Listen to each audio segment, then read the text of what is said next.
Hi guys, welcome to another edition of PSTV5 Online. Tonight, our special guest will relate to us how she felt 20 years ago when the September 11 attacks happened in New York. She was 2,700 miles away. She was in California, but Yes. still she felt the event. Let's just call it an event. Welcome to our show, Misty. Hi, Thank you Misty. for How are you? Good, thank you. Misty is my was my colleague at a previous school where we were both teaching, but now she is working on her postgraduate in psychology at the University of Auckland. Yeah, How in how, how counseling. In counseling. counseling? Wow! And how is it so far, Misty? Good. It's so good. The classes started in February and they end in very soon in October. I think October 20th or 30th, somewhere right around there is when they end. And I'll Hmm. have my postgraduate diploma in counseling. And then next year I start working on the master's degree in counseling. Oh, okay. So you start with a postgrad before you move to the masters. Yes. Uh-huh. Okay. So you okay. Well, that's fantastic news. Because of the lockdown, we've been watching all of these wonderful shows, and my daughter has been telling us before the lockdown, we should watch New Amsterdam. We should, and so suddenly we watched New Amsterdam because we were watching Superstore. I don't know if you've watched Superstore. I It's haven't seen so any of funny. those shows. Yeah. Oh, it's so funny on Netflix. But New Amsterdam has this character, Ignatius. He is a Mhm. psychiatrist. He's a psychiatrist in the hospital. The reason why Oh. I'm mentioning this to you is that something in your career path that you plan to do, Misty? So you do the postgrad, the masters, and then go for a doctorate? I have written several papers on immigration and the trauma of immigration because my family and I immigrated to New Zealand in 2019. So I think Mhm. working with immigrants and refugees is something I'd like to do. I'm doing my practicum right now, working with high school students in alternative education. Oh, I enjoy working with students also. So I'm very open to employment mm, wherever wherever that avenue leads. So, mm. but those are definitely two areas I would like to work with. Maybe with high school immigrants or student immigrants, they definitely need a lot of support with Yes, the things that yes. they're facing. Yeah, Yeah. because of the changing, coming to a new country. Now let's go back 20 years ago, Misty, when the 9/11 September 11 attacks happened. I know you've mentioned this to me. You've told me the story, but I'd like you to relate again to our viewers and our listeners. What time was it in? You were in LA, in San Diego, in In California. San Diego, yeah, and it was in the morning, early morning. Mm-hmm. I was staying at some friends of my mom's house. I was staying at their house. I was a teacher at the time, but they were letting me live in their home. But also the parents in that house were getting ready to go on a trip to Europe. I think it was an anniversary or a vacation or some sort, and Mm-hmm. they were going to leave.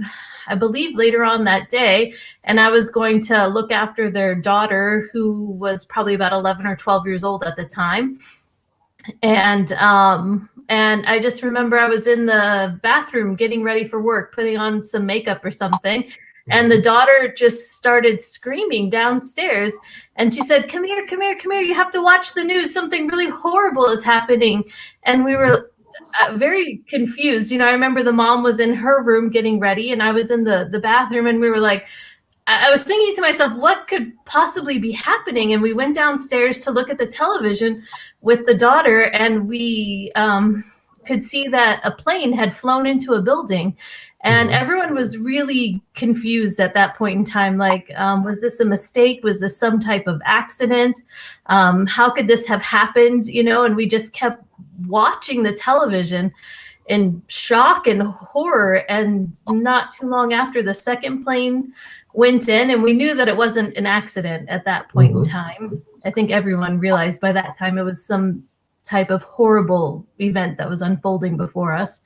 And then just later on, hearing news about the Pentagon, about the plane that went down in Pennsylvania, Mm-hmm. just being overwhelmed by the tragedy of it, watching the buildings collapse, Mm-hmm. just seeing the people in complete shock and the chaos that was happening on the ground, and just knowing that thousands of people have died. It was just really horrible.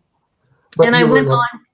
Mm, to go school on. that day because I was a teacher at the time. I was teaching year 4, and just no teaching happened that day. Just kind of sitting with my students, listening to them talk because they had seen the news already that morning as well, and Mm-hmm. just kind of listening and sharing and talking and remembering. It was a very somber day. That whole day we went outside and tried to take our mind off things for a while, and I tried to keep the tone of the classroom light. Mm-hmm. Very, I was fortunate that we didn't. My students didn't have cell phones at that time. Okay. No one was really connected to each other or to the internet or anything. But I think there was a sense of like fear. We all felt scared. How many more planes were meant to go down? Were there other terrorist things that were waiting on the horizon that we didn't know about? Mm-hmm. It was a very somber day. I just remember feeling a little afraid and really sad. Yeah. You know, so these children, they were what? Maybe they were 10, 11 years old because they were 9, 10 near years old. Yeah. 9, 10 years old. And Mhm. I was reading an article a couple of days ago. I think it was on Stuff NZ, and they were tracing four young Americans. They were born after the 9. So Ah, their moms were pregnant, so they didn't know their parents or their dad, and so they are the child of these attacks. So your 9 and 10 year olds, they're like in their late 20s. yes. Yeah, their late 20s. Now it would be interesting if if you bump into them, and probably they may recall what happened, or Some they of may them I'm not. friends with on Facebook and Mhm. Instagram, so they might chime in and say what they remember about that day. Yeah, Yeah. so you were saying there was no formal teaching. It was just having the students together and talking about it, processing what was going on. It was like it was something that in my case, I was married already by then. Mm. I had a daughter, but I was away from my family. I was in a conference. I was in a city, maybe 2 hours flight, so that was far from where I was in Manila. And we were resting because it was after the conference, so it was something like 5 in the afternoon. So we were resting because we're gonna have an early dinner with the other Oh, conference yeah. attendees, and we were watching it on cable TV, and I thought it was like a movie. So I was saying, "Oh, this Mhm. plane is going straight," and then it struck the tower. I didn't know it was at Twin Towers yet. It was only when they started scrolling, and Right. they started because of CNN. So it was, and then I Hmm. knew that it was like, it was live, it was real, and I was thousands of miles away, and I was not even an American citizen, but I felt the collective, what was that? The collective fear and the collective feeling of what's going on, and Yeah. then because I was also thinking, what is the aftermath of this? Mhm. Yeah. And it's clear that the consequences are still happening, Misty, right? It's Yeah. been 20 years, and I know we have our colleagues, Pat is from South Africa, and Mm. Jill is from Zimbabwe. And on that day, September 11, they were both in the airports going to, and oh, I think Jill arrived September 11 in New Zealand, Oh, and Pat wow. was flying over to uh, to New Zealand. So Oh, wow. the flights then was, of course, because of security reasons, it was all closed, like in the Mm. U.S. And I Yeah. could just imagine everyone was just trying to get in touch with families in New York, Yeah. just to find out how it was and how it's going. Right. So how were you able to? So the following day, Misty. So was there any like did the school open, or was there like, okay, like in New Zealand, okay, it's locked down for a while. So what happened? No, school was open. Um, I think we realized that in San Diego we weren't quite in any immediate threat or danger, but I Mm-hmm, do remember school being open that day. Um, and just we were all just in shock. mm-hmm, And I working in San Diego. I did have some students that lived in Tijuana in Mexico, and they would come across the border to come to school, which is not legal, by the way, but we kind of sometimes don't ask questions and we just mm-hmm. teach. You just teach. It's a very porous city, San Diego Mm-hmm, and Tijuana. People come back and forth across mm-hmm, the border often, mm-hmm, for they live and work in different places. And so I did have some students that weren't able to make it to school for a while. I think the border restrictions got really tight for a while. mm-hmm, I do remember that, but it seemed like life kind of carried on, but slowly and sadly. mm-hmm, People were just in shock. mm-hmm. And yeah. I guess in your particular part of the U.S. in California, especially in San Diego, my aunt also lives in San Diego. She lives in National City, I think, during that Oh, that's time. where my grandparents lived there for many Oh, years in National City. Yeah, I know and where she that is. was, yeah, and she was telling me even before 9/11 happened, she was telling me that the makeup of the of that area is mostly Latinos, Latin Americans, Mexicans. There's not much of like in other parts where there's a big Muslim community or an Arab community. So I guess in a way that could have insulated the effect of the 9/11 attacks, because immediately it became clear that it was a terrorist attack by people of Middle Eastern origin. But in your particular place, I guess it was more of a bit a safer environment. People were just processing the what's Yeah, this the San Diego is very ethnically diverse, and Mhm. there are several mosques throughout the city, and there Oh, are okay.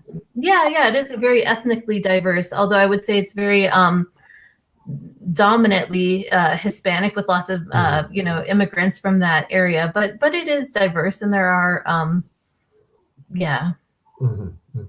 there's a So, Muslim community in San Diego for sure. okay. Did you have any Muslim colleagues or Students? friends or I students there? did I did not at that time, but yeah, Mhm.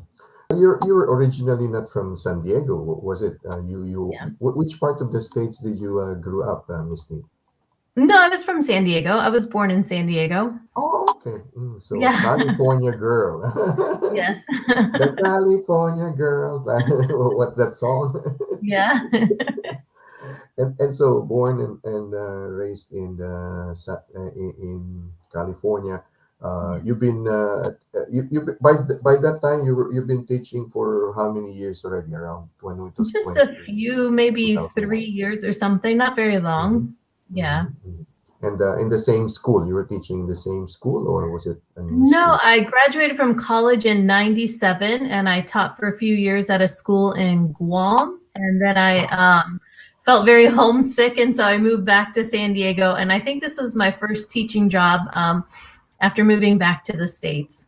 Oh Yeah. yeah, yeah. Now I remember your story about Guam, that where you met heaps of Filipinos. Also, that's where you first got in touch with Yeah, I the think I asked Filipinos. you about ube ice cream one time. I was trying to remember Yeah, ube. the purple ice cream that I had. I was trying to tell Chris about it. And then I was like, Renee will know what this is.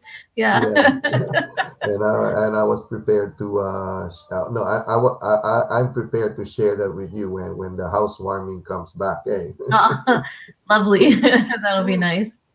So 9/11, so 20 years, and then it has divided the nation. So there's, I mean, It really did. collectively, yes, everyone went together. I remember Pat was telling us the story that when she was in the U.S. maybe 2 years ago, they went to the Ground Zero, the place where it Yes, in New happened York. Mhm. in New York, and she was telling us that it was a solemn, like everyone was just quiet, like absorbing what was there. Have you ever been to New York after that incident, Misty? I haven't, but my daughter went in her eighth grade year. She's year 11 now, but Mm-hmm. her school took a trip to New York. They also saw, they went to Washington, D.C. Mm-hmm. They did a lot of things on this trip. They covered a lot of, they went to a couple of colleges, but New York and Ground Zero was definitely one of the places that they went to. And she had the same thing to tell me about it. That was very somber. Um, it was a very quiet time for them to just think and reflect and remember the people who passed away that day. Yeah. I Mm-hmm. think the significance of it we can see in American policy. Mm-hmm. Shortly after that, George Bush took the nation to war to, Mm-hmm. the war on terror and to, and then just recently with Biden removing the troops from Afghanistan. And it's been this 20-year war that has really affected the nation. I have Mm-hmm. military people in my family. My dad was a Marine. My Oh, brother, wow. yeah, other family members have also served in the military as well. Cousins, aunts, uncles. Um, yeah, Hmm.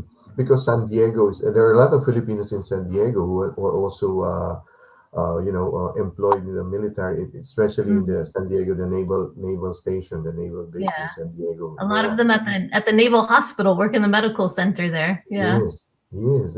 That's very true. So, oh, that's why you went to Guam.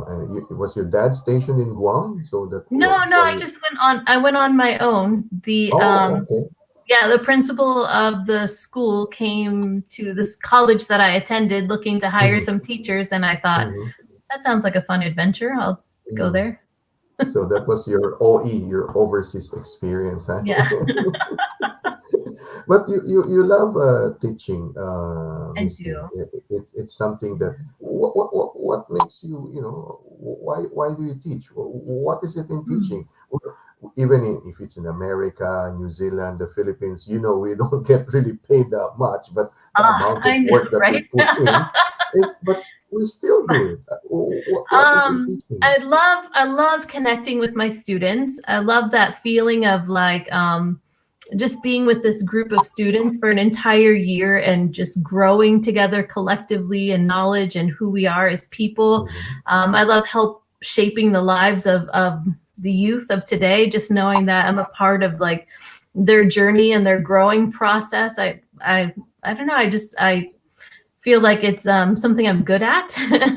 Hmm. I Yeah. also feel that a good education helps with uh,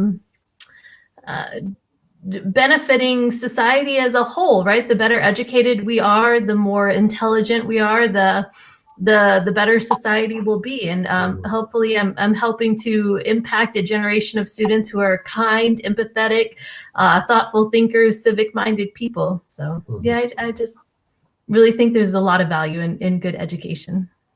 And you were telling me offline a couple of weeks ago or months ago that U.S. history, you love teaching U.S. history, I and, did love teaching US history. Yeah. yes, and I was thinking, and I'm still gonna do that project wherein we talk about U.S. Yes, we history. do. We have so many Yeah. dreams and ideas that we need to like make Yes. happen, don't we, Renee? Yeah, yes, yes. And we both share the US history. And I was telling Misty that she could, we are a good mix because we, as a Filipino, we were under the Americans for 50 years. So I could talk about the influence of the American Yeah, policy, and because we are part of the American history, and hopefully absolutely. people will listen in and learn from our discussion when we do that, Misty and I.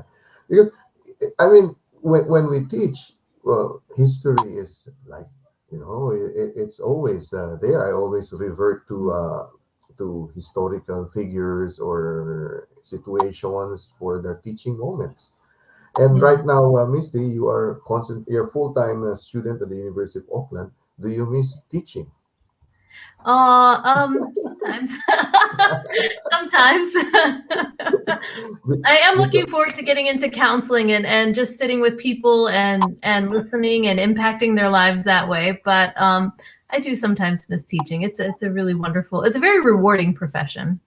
Yeah. yes, and the field that you're going into, counseling, well, it's a big field, but there's always something in counseling because each one is different. We're Yeah. all individuals, and some students will say, well, there are some schools, they have their guidance counselor. I remember when Yes. I was teaching in high school, and when I say, oh, the guidance counselor wants to see you, and my girls will say, oh, sir, what did we do, Mr. Mo? No, no, no, no, they just want, because there's like that negative, They just want to but talk. That's all it is. yeah, yeah, Yeah. that's what I was telling them. And our guidance counselor was she was young and she was so amiable, and yeah, but it was Oh, like the title when you say guidance counseling, like, but it's not nothing negative really. It's like sitting down and talking and and listening. Yeah. listening, and Yeah. I guess you have those things that interest you, Mm. Misty. All of these things that you studied in the U.S., pop culture, California Girl, September 11 attacks. All of these are things that will make us a better counselor, a better, I think what is so. it? Yeah. An ear to Yeah. A listen good to, listening ear. Yeah. listening ear, shoulder to cry on, and Yeah. so this year it's a 1 year track that you're finishing, and you're saying you have to still carry on with the 50 hours of what is it like a internship you're saying? Yes, it's a practicum. So the Mm-hmm, first year, I think you were expected to do 100 hours of counseling, mm-hmm, but I was only able to do 50 during the first semester. And mm-hmm, then the second semester got started, and I had two meetings with students, and then we went into lockdown. So I was like, oh, we just got started, and now there's no more. Possibly we might try to do something with the high school students we were with over the summer, but mm-hmm, it's just really hard to say. Yeah, mm-hmm. And so your your students are in high school, not the right. younger children. Okay. Mm-hmm. Yeah, I was doing my practicum with high school students. Yeah. Oh, okay. Because yeah, as you were saying earlier, immigrant children, there's this thing that they call the third culture kid. Yeah. Mom is this culture, dad is this culture, and they Yeah. mix, and then this is my culture. So a third culture kid having Yeah. all of these things and adjusting, and wow, it's an amazing, exciting field that I'm sure there's a big spot for you Yeah. in a government agency, because of all I this, hope so one day. all of these things like the lockdown. I mean, Mm, I was sharing with you online with you guys, Asha, Chris, and you that, oh, I'm getting stressed out with the lockdown, and what are the mm, coping mechanisms and things like that, yeah. and this is gonna be for the long term.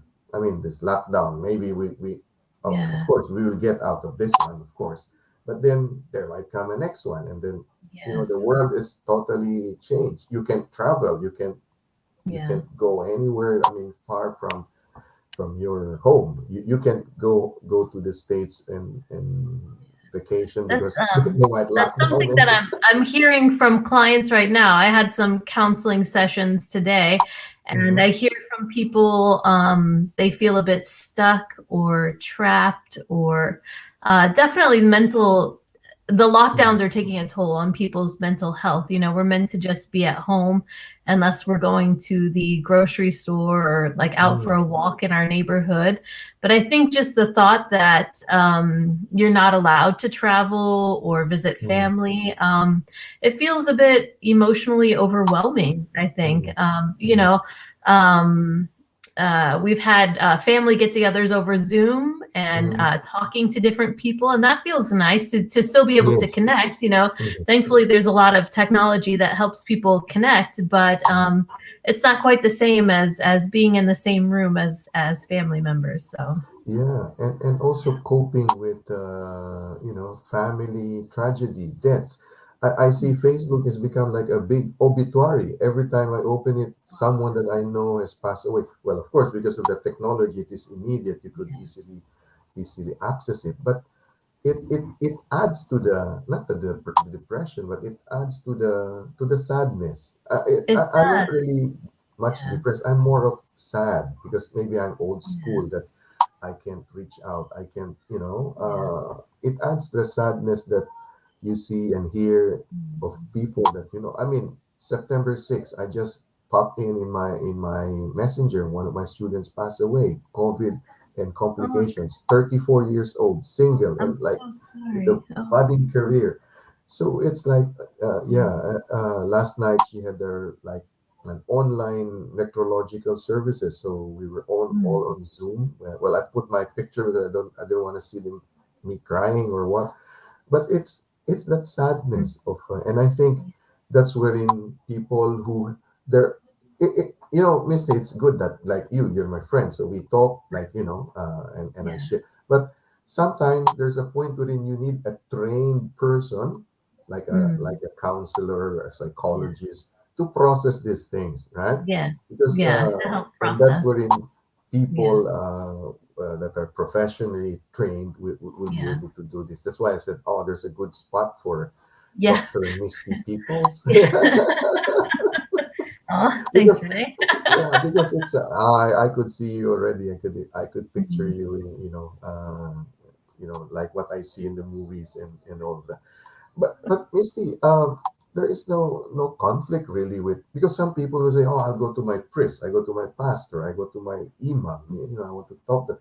I think everyone is doing the right thing. If that works for you, and then go for it. Absolutely. Yeah, Yeah. absolutely.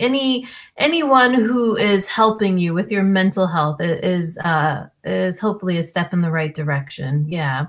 But definitely if you're able to gain access to someone who has had training in different counseling techniques, that could also be a help as well.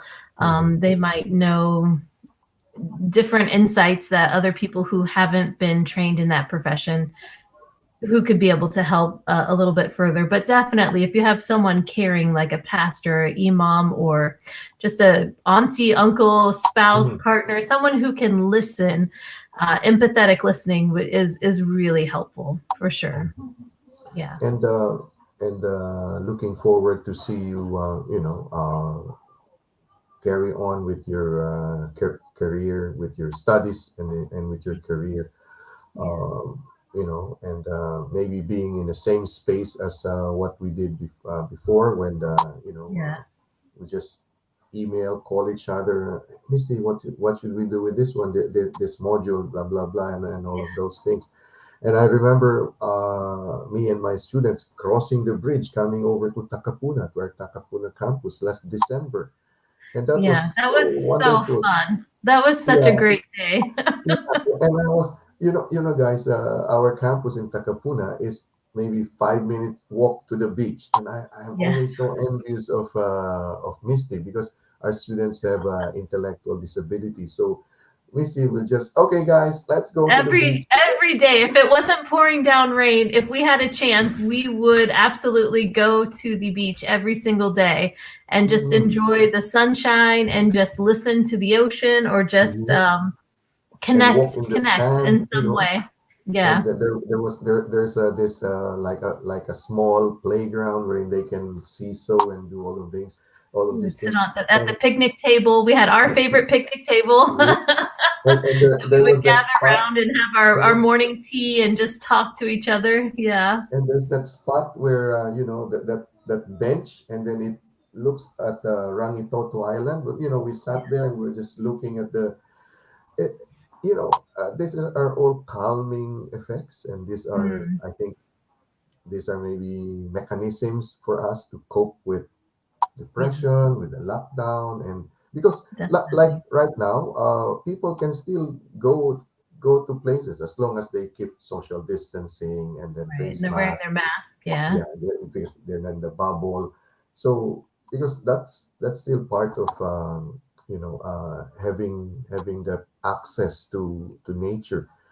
I Yeah. think Misty, nature is like a big calming I think so. factor. I would agree with you, Renee. It definitely plays a part in your mental health. If you can go outside, even just for a few minutes, and feel the sun on your face, or just if you can walk. Hmm.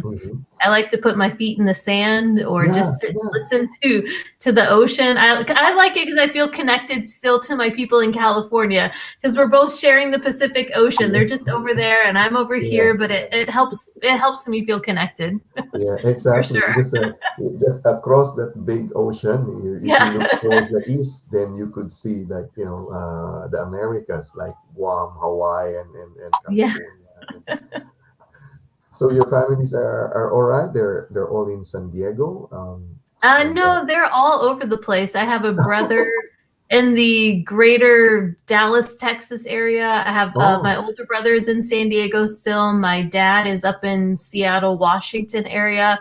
But I have aunts, uncles, cousins, all over. I have a really large family, and they're mm. all over. Well, Yeah, but they're all it's doing good. well. I think. Yeah. It's good to know that because anywhere you'll be in the States, then you have a home that you can be Yes, with, like with that is family. nice. That is nice. And I'm sure they've been looking forward to probably coming over also to enjoy New Zealand, Yeah. because of the lockdown and it's not possible. You haven't been back to the States since you came to No, NZ I in haven't. 20. I came in 2019, in July of Mhm, 2019, and then there was the thought of going in 2020 to visit, and mhm, then COVID happened right at the beginning of the year, and it just mhm, made everything impossible. So, mhm, mhm, mhm. yeah, But well, the loss of the U.S. is the gain of New Zealand. So we have an American Kiwi American now with yeah, us, Misty, and looking forward to know about your achievements and hopefully work with you with whatever projects that we can come up with, Misty.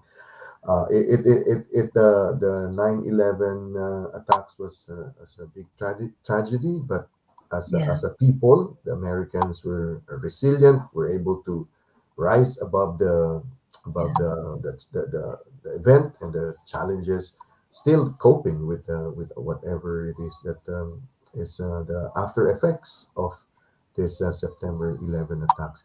yeah. Any message that you'd like to bring out there, Misty, that for Mm. people who are struggling or people who are, just have to be more positive, Misty? Yeah, it's always I'm an eternal optimist, so just always have hope. Yeah. Hmm. No Hmm. matter how dark the day feels, things will get improve and have hope. Well, thank you very much for that, Misty, and also. If I may add that, sticks and stones may break our bones, but words will never hurt us. Good night, and thank you for listening to Misty and me on this Thank you, Renee. occasion of not celebrating but remembering the September Remembering. 11 attacks. Although it's September 11 here in Aotearoa, New Zealand, it's still the 10th in the US. It will only be for them tomorrow. Thank you very much, Misty, and always a pleasure Thank you. to talk to you. I learned a lot of things. We've been talking already about the U.S. presidential elections. That was interesting with Dr. Alex Tan, I guess. Yes, that was a great conversation. I really enjoyed that. Yeah. Yes, yeah, and hopefully we will have we develop something with Misty so that while we are still on lockdown, we can be of service to our viewers and listeners. So maraming salamat. Thank you very much, Misty. And I owe Thank you you, that Renee. ube ice cream and ube cake Yes. coming I'm soon. looking forward to that one day soon, I hope. Yes, coming soon. Thank you very much. Just hang on and I will end the broadcast so we can have a picture, the two of us. Thank Thank you. you very much, Misty. Thank you very much for watching and listening to us. I'm your Kuya Rene. Magandang gabi, good evening, and God bless. All right, I'll just end the broadcast.